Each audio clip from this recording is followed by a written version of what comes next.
morning. I want to welcome all of our guests, either online or in person. Glad that you're with us today. You'll notice in the foyer that we have a display regarding Vacation Bible School. It's going to be a wonderful event this coming summer, and Hope is asking a lot of us to sign up to help her with that. And so as you're leaving today, take a look at that display. It's going to be just a wonderful event. So just take a look at that, and love for you to help us with VBS this year. I want to begin with a question. It's this: can you remember the last time you had what might be called a life-changing conversation with someone?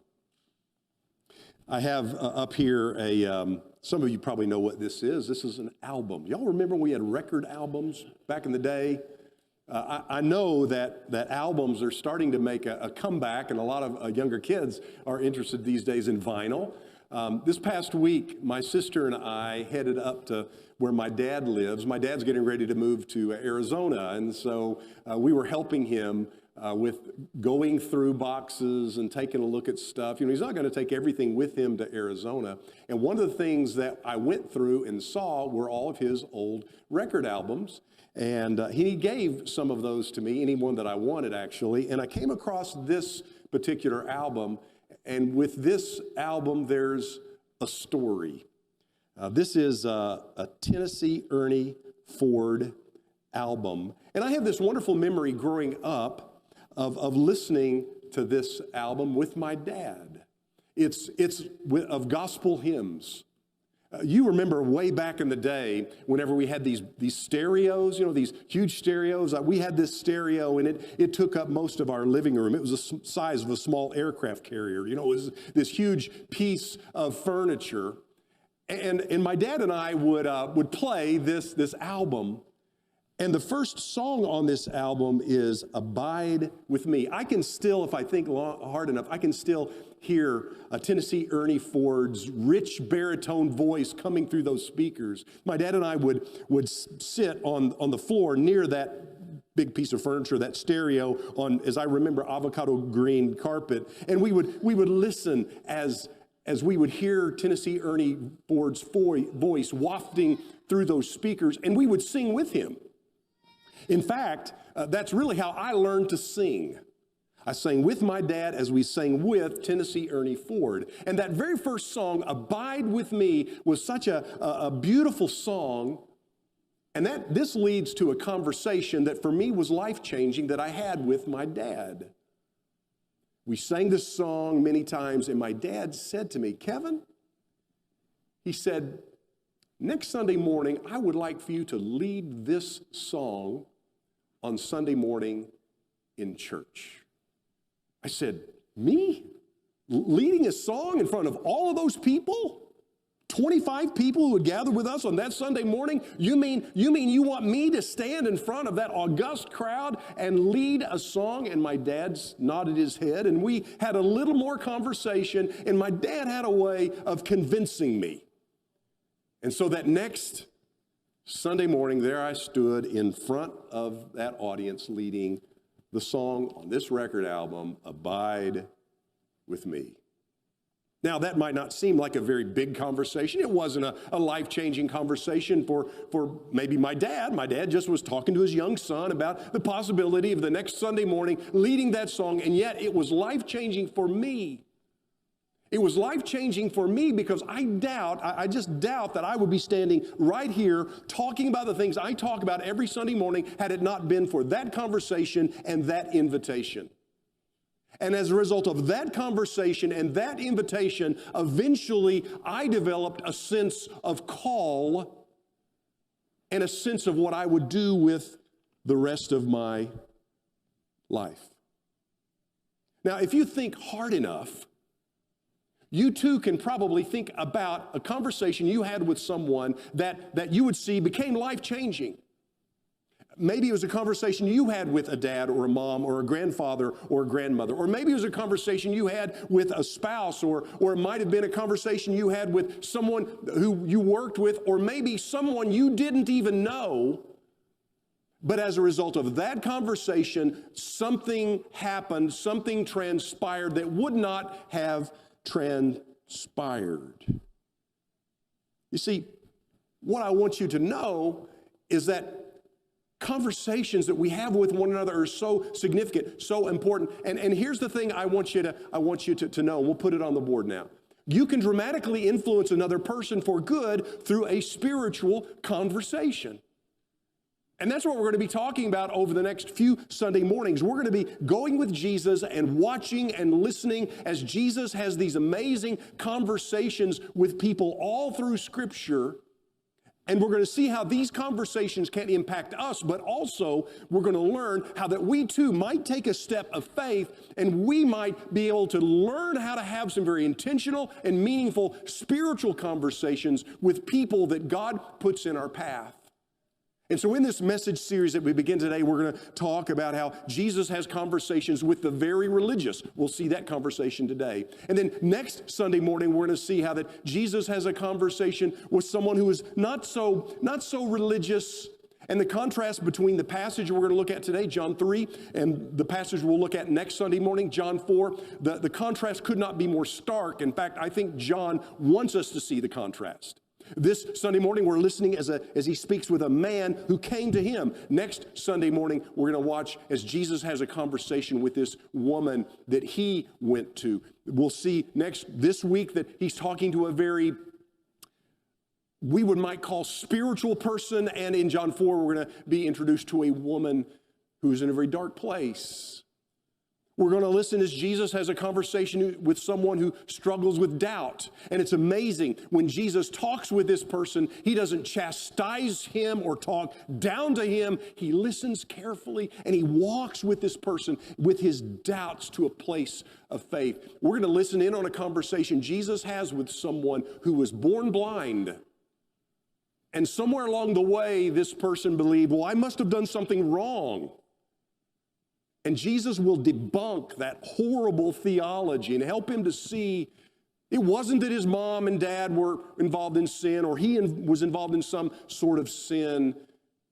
And he helps us to understand and see that God can be glorified through our lives. We'll watch as Jesus has conversation with this very wealthy person who is a tax collector, someone who's despised by people during the day. And Jesus has this amazing spiritual conversation, and it changes Zacchaeus' life. Over and over in Scripture, we see Jesus having these amazing conversations. And the exciting thing is, he calls you and he calls me to open ourselves to the possibility of having a conversation. And as a result of that, we too can make a difference in people's lives. And so today we come to John chapter 3 and this story of a man by the name of Nicodemus. Now, the first thing we learn about this person in John chapter 3 is that Nicodemus is a Pharisee. Now, if you read your Gospels closely, if you read Matthew, Mark, Luke, and John, you will see that Jesus is constantly kind of at odds, having conversations with these people known as Pharisees. He's often in conflict with them. The word Pharisee, you've heard me say before, means separated ones. That's how they saw themselves. They were elite. They were separate from, they were in a sense different from other people. Larry Osborne was a person who wrote a book called Accidental Pharisees. And Osborne says this about what a Pharisee is. He says, today, most of us, we hear the word Pharisee, we immediately conjure up images of hypocritical, narrow-minded, puffed-up spiritual losers. But in Jesus' day, being called a Pharisee was considered a badge of honor. It was a compliment, not a slam. That's because first century Pharisees excelled in everything that we look up to spiritually. They were zealous for God, completely committed to their faith. They were theologically astute, masters of the biblical text. They obeyed even the most obscure commands, and they even made extra rules just in case they were missing anything. Their embrace of spiritual disciplines was second to none. Yes, they could be a bit harsh and arrogant at times, but most of their contemporaries took it all in stride. After all, they had earned the right to boast and look down on everyone else because they were paying a price no one else was willing to pay. This is Nicodemus. Nicodemus is a Pharisee. But as we read through John chapter 3, not only do we see that he was a Pharisee, there's something else we learn about him. He was a member, as the scripture says, of the Jewish ruling council. We wonder, what is that? That means he was a part of this group called the Sanhedrin. This was a very exclusive group. It involved 71 people. There were 71 members of the Sanhedrin. These folks were the most powerful leaders in all of ancient Israel. They compromised a court of sorts. They functioned kind of like a Supreme Court, but even more. They conducted trials, they investigated heresies, they wrote laws. We learn something else about Nicodemus in verse 4, an inference. Nicodemus is a Pharisee. He's a member of the Jewish ruling council, the Sanhedrin. But we also learn in verse 4 that Nicodemus was more than likely an older person. Now, in our world today, if you're young, that's what we long for and we respect and admire. We admire youth, the youth culture. But in the ancient world, older people were admired and respected. We assumed they had a measure of wisdom and knowledge since they lived a while on the earth. And so imagine Nicodemus is a part of this group of 71, but he's maybe one of the older persons in that group, one of the maybe oldest 10 or 15. He's a senior member of this group. But we learn one other thing about Nicodemus that Jesus tells us down in verse 10. Jesus calls Nicodemus Israel's teacher. He's Israel's rabbi. Within the Sanhedrin, Nicodemus may have been the most theologically astute member of that group. And if he's the most theologically astute member of the Sanhedrin, he is the most theologically astute person in all of Israel. Think about Nicodemus, who he is. He's a Pharisee. He's one of the ruling council, one of the 72, a more elite group. He's one of the older ones, maybe one of the top 5 or 10, and he is Israel's teacher. That's Nicodemus. He's spiritual. He's buttoned down. He's well respected. People know his name. He has a sense of authority. And the surprising thing in our story in John chapter 3 is that this man comes to Jesus. That's surprising. There's something about Jesus that he had heard about or he'd learned that he wants more of. There's something inside of him maybe that draws him to Jesus. And then we find that he comes to Jesus, John tells us, he comes to Jesus at night. And we wonder, why did he come at night? Some suggest he comes at night under the cloak of darkness, cover of darkness, because he doesn't know if he wants to be seen quite yet with this person who'd been so critical of the religious apparatus. You may recall in John chapter 2, just before this story, Jesus had cleansed the temple of the money changers. And so maybe he comes under the cover of darkness. He comes at night. So other people, a little more positive of Nicodemus, suggest, well, no, he comes to Jesus at night because he wants more of Jesus' time. Jesus is busy during the day, so is he. The sun goes down. It will give him an opportunity to have long conversations and learn from this man. Maybe that's what Nicodemus is doing. But I actually think there's something deeper. There's something else.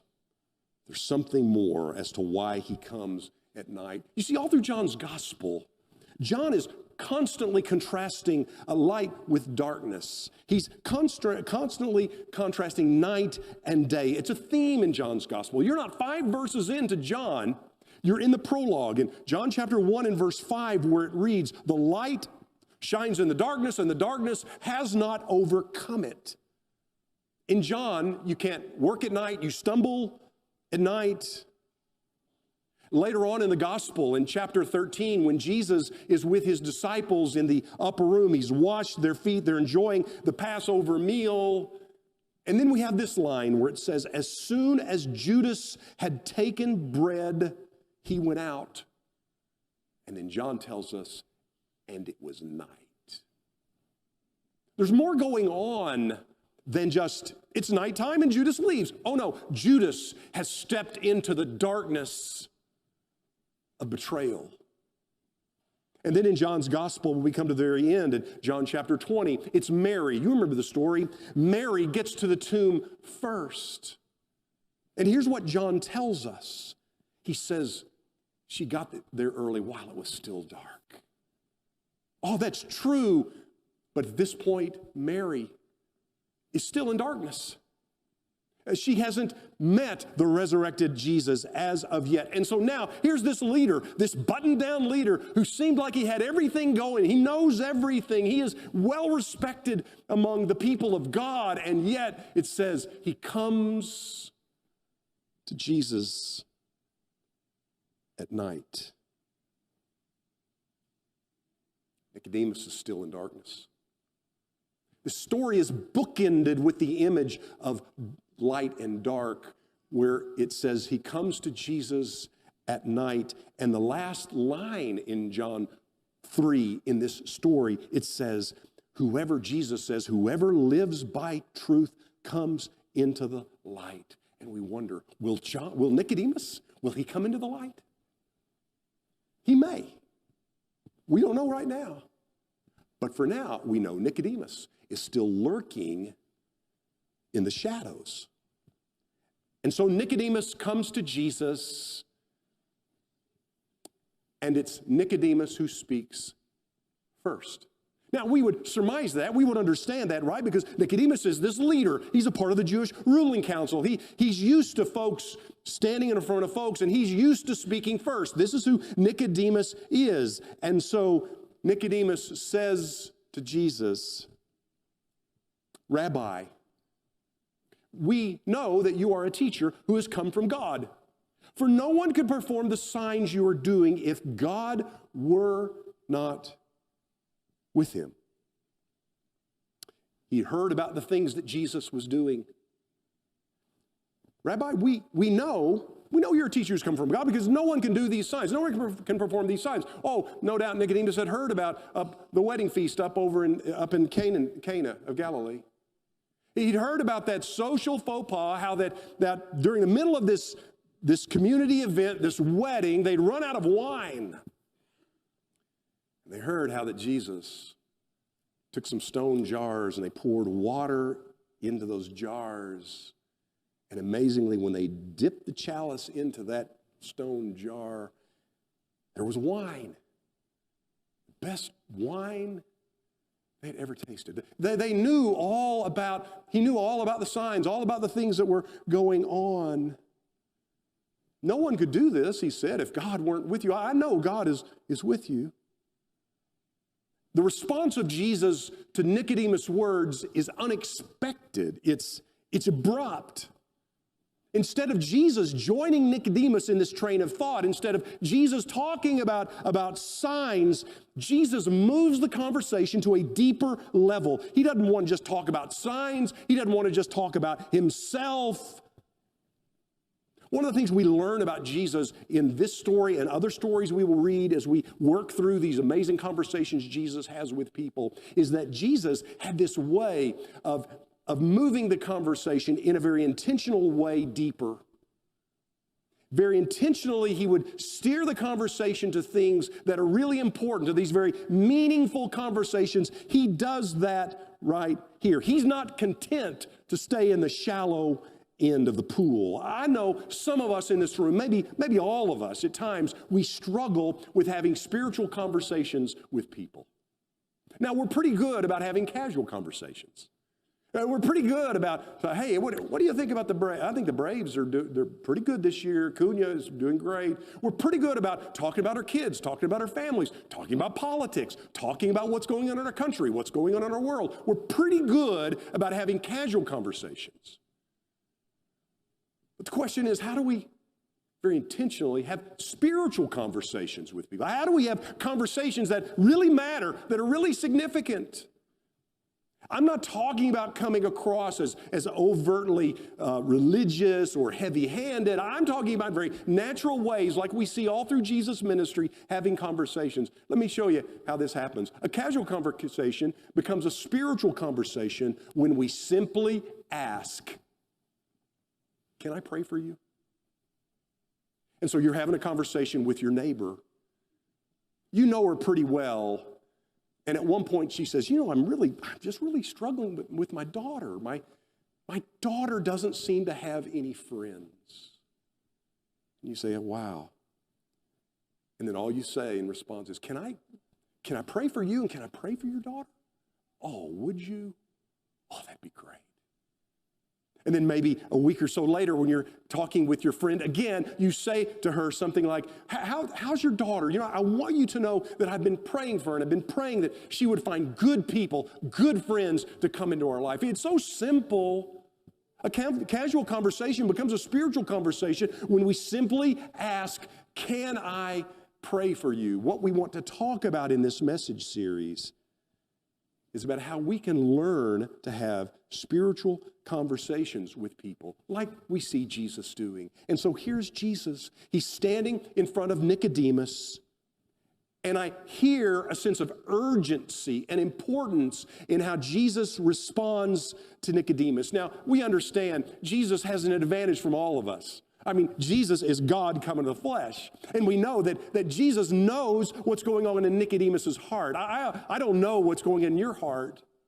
Jesus does. This story in John chapter 3 is set up with the very last verse in chapter 2 of John, where it says of Jesus, "He did not need any testimony about mankind. He knew what was in each person." So Jesus knows what's in Nicodemus's heart. He knows what he's struggling with. And then he says this to him. It sounds so abrupt. He says, "Very truly, I tell you, no one can see the kingdom of God unless they're born again." Wow, it seems so abrupt. Notice, Jesus says, "Nicodemus," again, here's Nicodemus, this buttoned-down spiritual leader, maybe the most prominent person in all of Israel. He says, "Nicodemus, you can't see." Nicodemus is still in the dark. He's wandering around in the dark. He's wandering in the darkness of religion. He said, "You can't even see the reign and rule of God, the work of God, the reign of God in our world. You can't see God unless you are born again." Nicodemus knows that proselytes in the Jewish faith were often called newly born children. And so Nicodemus is struggling with this just a little bit, and he said, "So how can someone be born when they're old? They can't enter into his mother's womb a second time, can they?" He says, "This seems impossible. You mean to tell me someone like me, it's like I need to experience something brand new? I'm an older person. You mean I need to experience this new birth? I need to be born again, be born from above? It seems impossible." Nicodemus might have been thinking to himself, "When I was born, I became part of the covenant people of God. Are you saying that's not sufficient?" And then Jesus doubles down. And then he says this, "Very truly, I tell you, no one can enter the kingdom of God unless they're born of the water and the Spirit. Flesh gives birth to flesh, but the Spirit gives birth to the Spirit. You should not be surprised at my saying, you must be born again. The wind blows where it pleases. You hear its sound, but you cannot tell where it comes from or where it's going. So it is with everyone born of the Spirit." Nicodemus wonders, how can this be? And then Jesus looks at him in verse 10. He says, "Nicodemus, you are Israel's teacher." Nicodemus more than likely had memorized the books we know as Genesis through Malachi. He had committed those books to memory. He knew the Old Testament. He knew the law backwards and forwards. And Jesus looks at him and says, "You mean to tell me you don't know what I'm talking about here? You don't know that prophecy in Ezekiel chapter 36? where Ezekiel was talking to the people of God. And he was saying that at some point they're going to be filled with the Spirit. At some point their old fleshly hearts are going to be pulled out and be given a brand new heart. You don't know about how that in Exodus 36 it uses the image of water and cleansing, and how one day you're going to be cleansed. You don't get this, Nicodemus? We wonder, is Nicodemus, where is he spiritually right now? He's not quite ready. He's still lurking about in the shadows. For some of you in this room, this kind of conversation can be a life-changing conversation for you.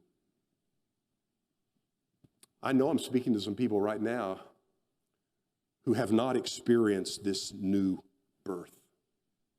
I love that image. The image of like being born. You know, when you have a little bitty baby, everything's fresh and new and wonderful. And on that little bitty baby's face, you see such joy. And it's like Jesus is saying, if you're going to see the kingdom or enter the kingdom, it takes another step. If you're going to be a part of the kingdom of God, you need to be born again. I wonder, have you experienced that new birth? You might even be thinking to yourself, what do you mean? How do I experience this new birth? It's when you place your faith in Jesus. You place your trust in the Lord. And at that point, you're born again. I like how Titus puts it. In Titus chapter 3, verses 5 through 7, I hear allusions to John 3 as well as allusions to that Old Testament passage I alluded to, Ezekiel 36. Where Titus says he saved us not because of the righteous things we had done. See, that's Nicodemus. Nicodemus had done a lot of righteous things. That might even be some of you in this room. Very religious people, buttoned-down people. He saved us not because of the righteous things we've done, but because of his mercy. He saved us through the washing, notice, of rebirth and renewal by the Holy Spirit, whom he poured out on us generously through Christ our Lord. I want to tell you, having a conversation about this is the most important conversation you can ever have in your life. Every time I'm privileged to stand in that baptistry and baptize someone into Jesus, I will say similar things, but I will often say that decision you're making right now, and some of you can remember that moment when you embraced Jesus by faith and you were lowered down into the water and you came up out of the water full of the Holy Spirit. That moment and conversations that lead up to that moment, it's the most important conversation you will ever have in your life. That conversation should affect every other thing about your life. It should affect questions about your marriage and questions about your vocation and questions about how you spend your money and questions about what do you do with your time. It's the foundational issue. And I'm talking to some people, some of you who are hearing my voice right now. Maybe you're religious. Maybe you're older. Maybe you've shown up to church all your life. But you've never been born of the water and the Spirit. If I can have that conversation with you today, I would love to. If an elder would love to, or any minister on this staff would love to as well. And so we wonder what becomes of Nicodemus? We read John 3, and Jesus tells him all this, has this conversation, kind of abrupt conversation. Do we ever hear about Nicodemus through the rest of the Bible, or maybe even in the Gospel of John? Do we hear about him anymore? Well, I'm glad you asked that question, because we do. The next time we're introduced to Nicodemus is in John chapter 7. Jesus is creating quite a stir. The Sanhedrin is trying to figure out what they're going to do with Jesus.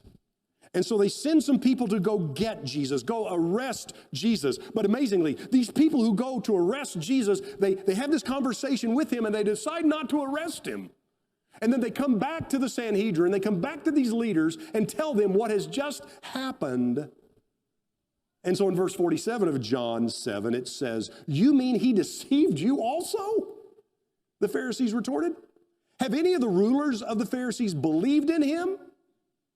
That's a great question, isn't it? "No," they said. But this mob that knows nothing of the law, there's a curse on him. And then verse 50, Nicodemus, who had gone to Jesus earlier and who was one of their own number, asked, does our law condemn a man without first hearing him to find out what he has been doing? Here is Nicodemus, who sounds a lot like he's sticking up for Jesus. Shouldn't we at least talk to the man? Shouldn't we at least listen to him before we jump to all these conclusions? We've jumped to a lot of conclusions about Jesus. Maybe we should come to him and have a conversation with him face to face. We're introduced to Nicodemus one other time in the Gospel of John. Now we're in John chapter 19. Jesus has gone to a cross. He's died on the cross. He's breathed his last. His head slumps forward and he's dead. And in John chapter 19, we're introduced to another person, a person by the name of Joseph of Arimathea. We wonder, who is Joseph of Arimathea? We're introduced to him in verse 38. Joseph of Arimathea, interestingly, doesn't tell us in John's gospel, but tells us in one of the other gospels that Joseph was also a member of the Sanhedrin. It says this, Joseph of Arimathea asked Pilate for the body of Jesus. Now, Joseph was a disciple of Jesus. Isn't that amazing? Here's a member of the ruling of the Sanhedrin. He's a disciple of Jesus, but secretly, because he feared the Jewish leaders. With Pilate's permission, he came and took the body away. Verse 39, he was accompanied by Nicodemus, the man who earlier had visited Jesus at night. Nicodemus brought a mixture of myrrh and aloes, about 75 pounds. Taking Jesus' body, the two of them wrapped it with the spices and the strips of linen. This one was in accordance with the burial customs. At the place where Jesus was crucified, there was a garden. There was a garden tomb. And in the garden, a new tomb in which no one had ever been laid. That was Joseph of Arimathea's burial place, but they buried Jesus there. Here are two people, two members of the Sanhedrin. You may recall earlier in John chapter 3, Nicodemus comes to Jesus and said, he says, uses the plural pronoun. We have heard about the things you were doing. Who's the we there? I think the we is Joseph of Arimathea and Nicodemus. And now both of these secret disciples, they come out into the open. Everybody would have seen as they go to the cross and they take the body of Jesus down. And Nicodemus brings an exorbitant amount of spices to lovingly anoint that body because they were disciples of Jesus. What does Nicodemus do? He comes out of the darkness into the light. Now he's a disciple of Jesus. He doesn't care who knows, because he loved his Lord. I wonder about you today. Have you experienced the new birth? Today, you could be born of the water and of the Spirit, and everything is made new, like a brand new little baby. Sins are washed away. You experience cleansing, and the Holy Spirit comes to live in your heart, and you get a brand new heart, a heart that's open and pliable and tender toward people and toward God. Today, you might need to have that life-changing conversation. We would love to talk to you about Jesus. Today, if you have a need we can help you with, come while we stand and sing the song of encouragement. Would you be freed from the burden of sin? There's power in the blood, power in the blood. Would you o'er evil a victory win? There's wonderful power in the blood. There is power, power, wonder-working power in the blood of the Lamb. There is power.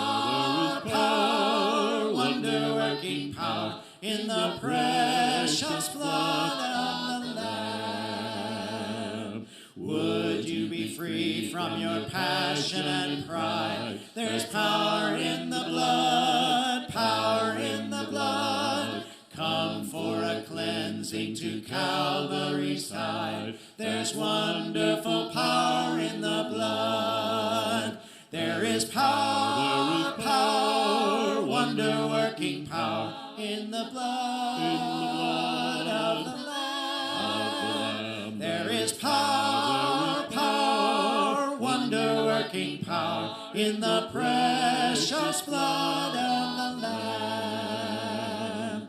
Would you do service for Jesus your King? There's power in the blood, power in the blood. Would you live daily his praises to sing? There's wonderful power in the blood. There is power, power, wonder-working power in the blood of the Lamb. There is power, power, wonder-working power in the precious blood